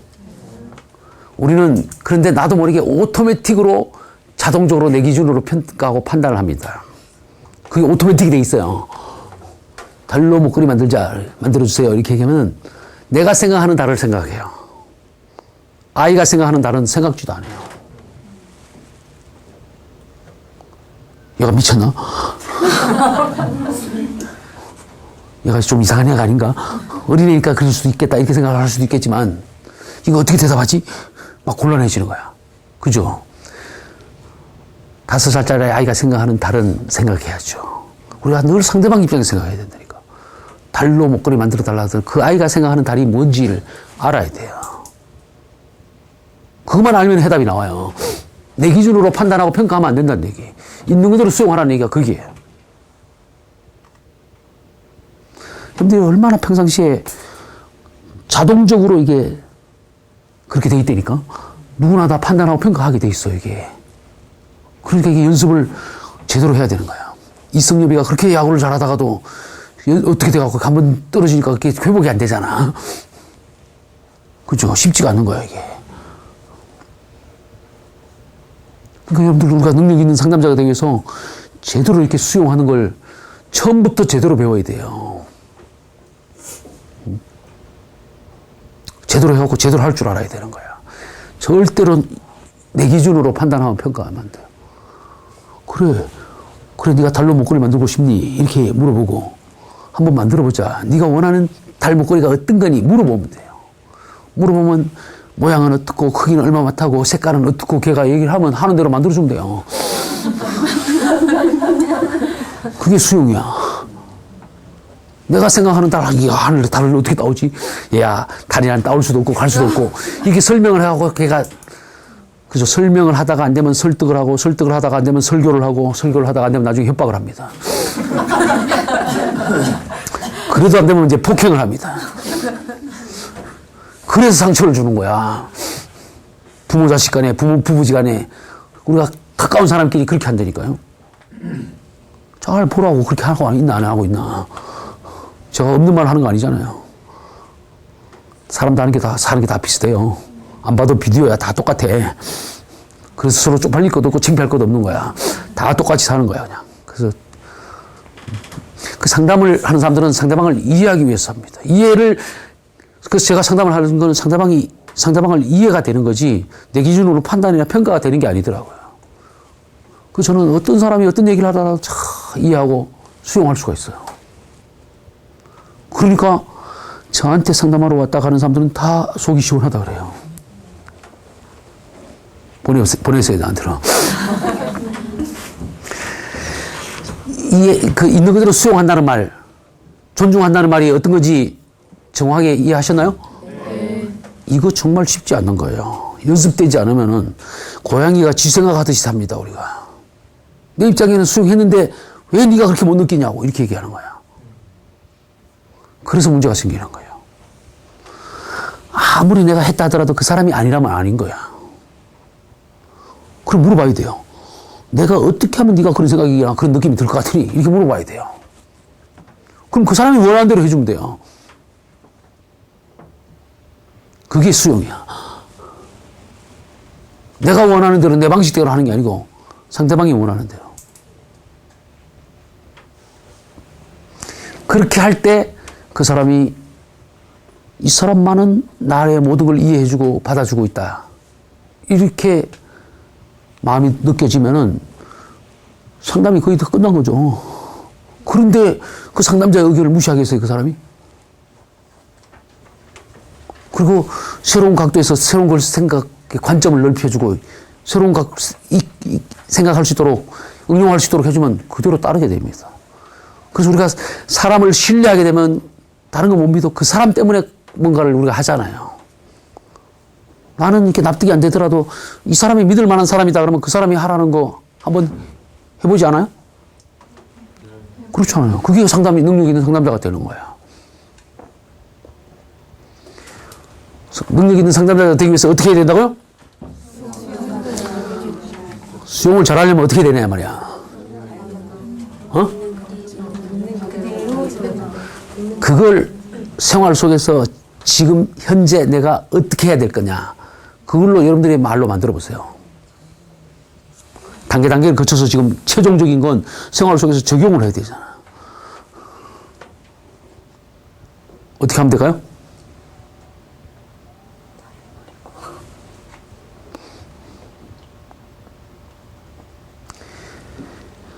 내가 만나는 사람들, 가족들이나 주변의 사람들이나 그런 만날 때 그 사람이 어떤 말이나 행동을 하더라도 판단하거나 평가하지 않고 그런가 보구나 이런 걸 연습을 하라는 거예요. 이게 있는 그대로 수용하고 존중하는 태도를 기르는 거예요. 그리고 그런 다음에 그 다음에 자기 의견을 표현해야 돼요. 내가 보기엔 그보다 좀 이런 것도 있지 않을까? 이렇게 조심스럽게.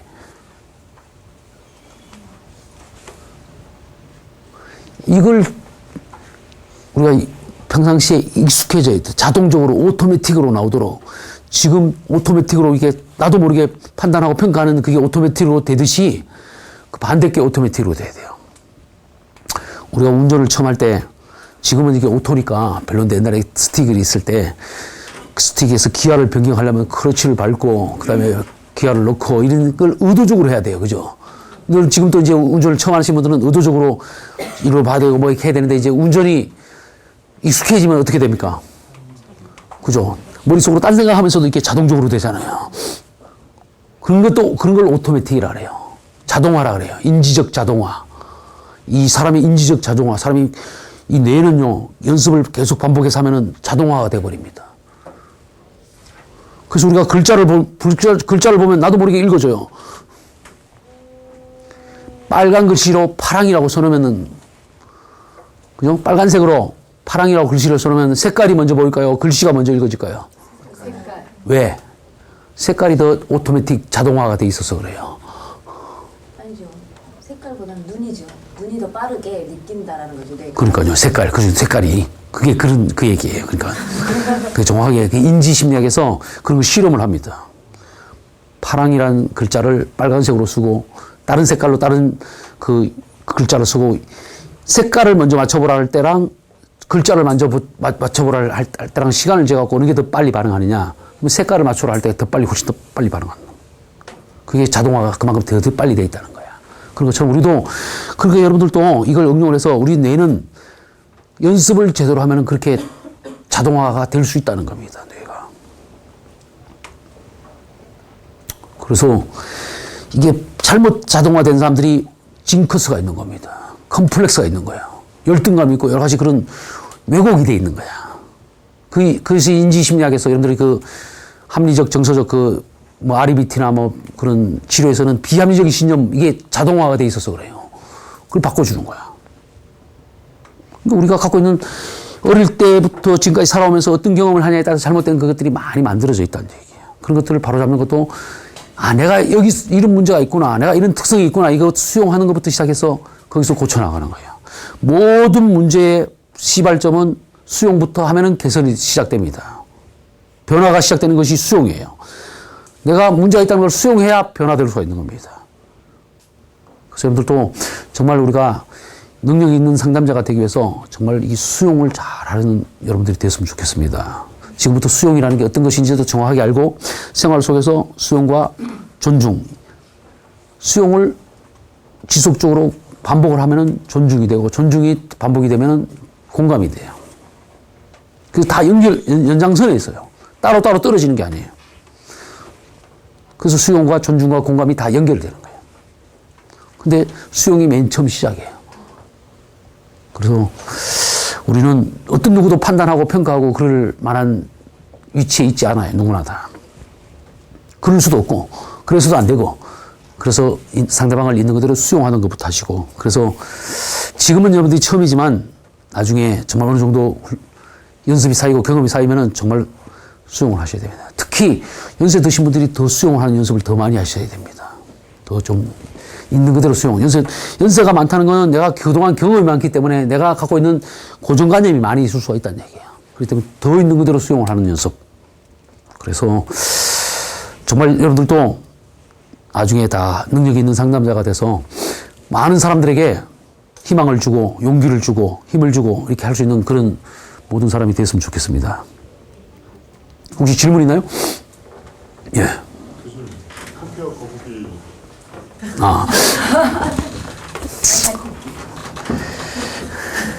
그 사람들은 잘 모르는데요.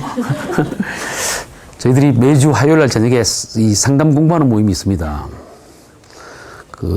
이제 거의 끝날 때가 다 돼 가는데, 방학 때도 이제 제가 이렇게 공지를 해서 상담 실제 훈련하는 그런 집단 상담식으로 할 겁니다. 하는데 10주나 12주 과정을 할 건데, 12주 과정입니다, 원래는. 근데 한 집단에 10명, 12명 이상을 받지 않습니다. 그래서 나중에 공지를 할 테니까 관심 있는 사람 하시고, 거기에서 이제 제가 뭘 얘기를 해주겠다고 하는 걸 오늘 얘기를 해줬더니 질문하는 겁니다. 그 질문 좀 이따가 제가 얘기해드리고, 다른 사람 질문부터 먼저 받고. 예. 남을 수용하려면 자신부터 수용을 그렇죠. 예. 자신을 수용한다는 의미가 자신의 그 장점은 물론 수용이 좋지만 그렇죠. 단점을 예. 수용한다는 그 의미가 예. 어떤 의미인지 예. 모르겠어요. 아주 좋은 질문이에요. 정말 우리가 장점은 수용하기 쉽죠. 남이 나한테 잘해줄 또 수용할 수도 있고, 나의 장점도 수용할 수가 쉽잖아요. 단점까지 수용하는 게 수용이거든요. 그래서 우리가 결혼을 해서 살면은 상대방이 좋은 점만 있어요? 안 좋은 점도 있어요? 예? 100% 다 좋은 점만 있는 게 아니잖아요. 그리고 항상 좋을 때만 있는 게 아니잖아요. 둘이 트러블이 있을 때가 있죠. 그럴 때 어떻게 해요? 치고받고 맨날 싸워요? 어떻게 해? 그지, 그러려니 인정하는 거야. 그게 이제 도의 경제에 이르렀어. 그게 수용하는 겁니다. 그걸 이제 조금 더 이렇게 하려면 단점은 우리가 측은지심을 발휘해야 돼요. 저 사람 또 최선을 다하는 것이 저거구나. 최선을 다하는데 그거 어떡하라. 그렇잖아요. 우리가 여기로 올까 어디를 갈까 이 어느 게 최선이다 할 때 그 최선의 것을 선택하지 차선을 선택하는 사람 있어요? 그렇죠. 오늘 여기를 오려고 했다가 안 온 사람들이 분명히 있을 거야. 왜? 갑자기 다른 일이 생겼는데 그게 최선이라고 생각했기 때문에 글로 간 거예요. 그죠? 최선을 다한 거는 수용을 해야 됩니다. 책임지심을 여기고. 그래서 단점을 수용하는 방법은 불쌍히 여겨주는 겁니다. 남의 것이 아니라 내 그래서 자기 자신도 불쌍히 여기는 거야. 아, 나는 이런 단점이 있구나. 나의 모습 쪽에는 이런 면도 있구나. 이렇게 해야 돼요. 어떡할 거예요? 저기 우리 죄송합니다. 머리 빠진 거 어떡할 거야? 그지? 걱정한다고 우리 더 될 게 아니잖아요. 사람이 이게 심리학에서 걱정하는 걸 연구를 해보니까 90몇 프로는 전부 쓸데없는 걱정이라는 거예요. 걱정 하나 안 하나 별 상관없는 걸 걱정을 하는 거야. 근데 진짜 걱정해야 되는 7%밖에 안 되더라는 얘기예요. 그러니까 우리가 있는 그대로 수용하는 게 또 그거예요. 그렇게 단점도 우리가 장점과 단점이 다 합쳐서 그게 나예요. 그래서 여러분들이 부정적인 모습만 느껴질 땐 내 모습이 아닌 거 아니야. 그것도 내 모습이에요. 그래서 우리가 자기 자신을 잘 수용하려면 이게 좀 도움이 될지 모르겠는데 아까 얘기했지만 우리가 자존감이라고 얘기했죠. 자존감이 자기의 존재 가치라 그랬잖아요. 나의 존재 가치는 대부분 사람들이 어떤 행위를 하고 거기에 대한 타인의 반응이라고 얘기를 했죠. 타인의 반응. 그리고 여기에다가 자신의 평가예요. 이게 나의 가치라고 흔히들 생각을 합니다. 그래서 내가 장점이다, 좋은 점이 있다. 다른 사람도 나 좋게 느낀다. 그럼 나도 괜찮다. 그러면 좋게 여기잖아요. 그게 가치가 있고 단점은 형편없기 때문에 내가 가치가 없는 거예요? 아니잖아요. 나는 단점과 단점이 상당히 있든 없든 자존감이란 건 이 존재 자체가 가치가 있는 거예요. 존재. 사람은 존재함으로써 가치가 있는 거예요. 사람이 살아있는 것과 죽은 건 천지 차이인 거야. 그걸 잘 생각하시면 이해가 될 것 같아요. 행위는 그다지 뭐 이렇게 그리고 내가 갖고 있는 특성도 별로 그다지 중요하진 않아요. 어떻게 보면 이 존재가 이게 핵심 가치고 이거는 부가가치야. 우리가 부가가치가 전체 가치의 몇 프로예요? 어? 대답을 안 해. 몇 프로라고? 그러니까 우리 10%가 90%처럼 이렇게 느껴지니까 문제가 되는 거야. 건강하지 못한 사람들은 이게 부가가치가 더 크게 느껴집니다. 그리고 잘 보세요. 이게 우리가 평범한 사람들은 이게 더하기를 하지만 문제가 있는 사람들은 곱하기를 해요. 그죠? 심각한 사람들은 곱하기를 한다니까? 좋은 것도 그래서 조금만 좋아하면 자기가 올라가고 조금만 안 좋으면 싹 내려 떨어지고 이렇게 되는 거야. 문제가 있는 사람이 있을수록 그렇다고요. 사람은 존재 자체가 가치가 있는 거야. 그래서 사람 위에 사람 없고 사람 밑에 사람 없다. 이런 거야. 그래서 장점도 단점도 다 나예요. 그게 다 포함해서. 좋은 것만 나가 아닌 거야. 우리는 어릴 때부터 그런 피드백을 받았어 그래요. 좋은 것만 인정받는 거야. 내 속엔 이런 내가 있고 저런 내가 있어. 그래서 노래 가사도 그런 게 나오잖아요. 내 속엔 내가 너무 많아서 어쩌고 예. 상담자로서 수용과 존중을 직업적으로 오토매틱으로 뭐 하는 단계까지 간다면 모르겠지만 그 과정 중간에 억지로 하다 보면 제가 우려되는 게 상담가의 어떤 스트레스로 인한 건강, 엄청난 그 어떤 그 스트레스로 뭐 암이나 뭐 그런 것들이 우려가 되더라고요. 그러니까 이것도 지금 제가 설명을 했는데 아까 지정의를 얘기했는데 순전히 지적으로만 지금 받아들이는 느낌이 들어요. 지적으로 받아들이면 그런 생각을 할 수가 있어요. 근데 진짜 수용은 머리로 하는 게 아니고 가슴으로 합니다. 가슴으로 하기 때문에 절대 스트레스 받지 않아요. 이 사람이 무슨 얘기하면은 정말 이 사람 입장에 대해서 느껴집니다. 그렇게 내가 안 되는 걸 억지로 하는 게 아니거든요. 머리로 하니까 그게 안 되는 걸 내가 어떻게 그 사람 입장이 돼. 이렇게 생각하니까 벌써 그 상당히 지적으로 받아요. 그 사람들이 상담 경험을 해봐야 돼요. 상담 경험도 해보고 가능하면 집단 상담 경험을 해보세요. 그게 제일 좋습니다. 그래야 그게 무슨 말인지 알아. 이게 사람이 경험을 해보지 않는 거는 자꾸만 이렇게 나도 모르게 오토매틱으로 이게 머리로 받아들이는 거야. 머리를 많이 쓰면 쓸수록 머리가 복잡해지고 머리가 아파요. 머리 많이 쓰지 마세요. 여러분들이 현대인들이 가장 많은 게 두통이야. 두통약이 제일 잘 팔린대요. 제약회사에서 두통약 하나만 팔아서 먹고 산다는 거야. 머리가 딸리는 사람들이 머리를 쓰면 더 머리가 아파. 가슴으로 하세요. 뭐 가슴으로. 이 가슴을 내 어디다 쓰려고 그래. 정서적으로. 사람이 건강해지려면 정서가 좋아야 돼요. 가슴이 정서적으로 풍부해야 돼요. 지적인 것도 잘 가동이 되려면 정서적으로 안정이 돼야, 정서적으로 풍부해야 지적인 그게 잘 됩니다. 안정된 상태에서 뭐 생각을 해야 제대로 판단을 하고 평가를 하고 할 수가 있는 거야. 마음이 불안한 상태에서 하면은 못해요. 그렇죠. 그리고 정서가 좀 안 되는 사람들은 의지적으로 해버렸어요. 일단은 일을 저질러야 돼요. 행동으로 해버리면 그게 됩니다. 실제예요. 머리로만 우리가 결단을 해갖고 내일부터 이래야지 저래야지 이렇게 하고 안 변합니다. 그럴 때는 일단 일을 저질러야 돼. 좋은 거만 이렇게 행동을 해버리면 나중에 정서와 그 지적인 게 따라옵니다. 행동을 하세요. 그래서 현대인들이 가장 문제가 되는 게 이게 그림을 그려보라고 말아요. 사람을 그리라 그러면 어떻게 그리냐면 전부 다 쫄라맨을 그립니다. 그죠? 머리만 크고 팔다리는 아주 가늘. 팔다리가 이게 의지거든요. 팔다리가 가늘다는 건 실천이 안 된다는 거예요. 머리로는 아는 게 없이 다 알아. 모르는 것 없이 다 알아. 아는데 실천이 안 되는 거예요. 가슴이 빈약해서 그런 거야. 사람이 행동으로 움직이려면 머리로 깨우치고 가슴으로 느껴서 행동으로 움직이기도 합니다. 원래 그렇게 돼 있는데 행동으로 실천으로 먼저 해버리면 나중에 가슴이 따라와요. 우리가 어떤 좋은 일이 있을 때 누군가가 뭘 이렇게 하자고 했을 때 특별히 나쁜 짓이 아니면 한번 일을 저질러 보세요. 행동을 해보고 나면은 그렇게 가슴으로 느껴짐이 있어요. 그래서 우리가 극기 훈련을 하고 어디 가서 그런 뭐 트레이닝을 합니다. 행동으로 일단 하는 그런 걸 해보면은, 야, 이게 이런지 몰랐다. 이렇게 경험을 하게 되는 거예요. 해보세요. 예. 시간이 지났기 때문에 오늘 여기까지 하고, 질문은 또 끝난 다음에 하고, 촬영은 여기까지 하시죠. 하고, 그 다음에 그 토끼와 거북이 얘기를 하도록 하겠습니다.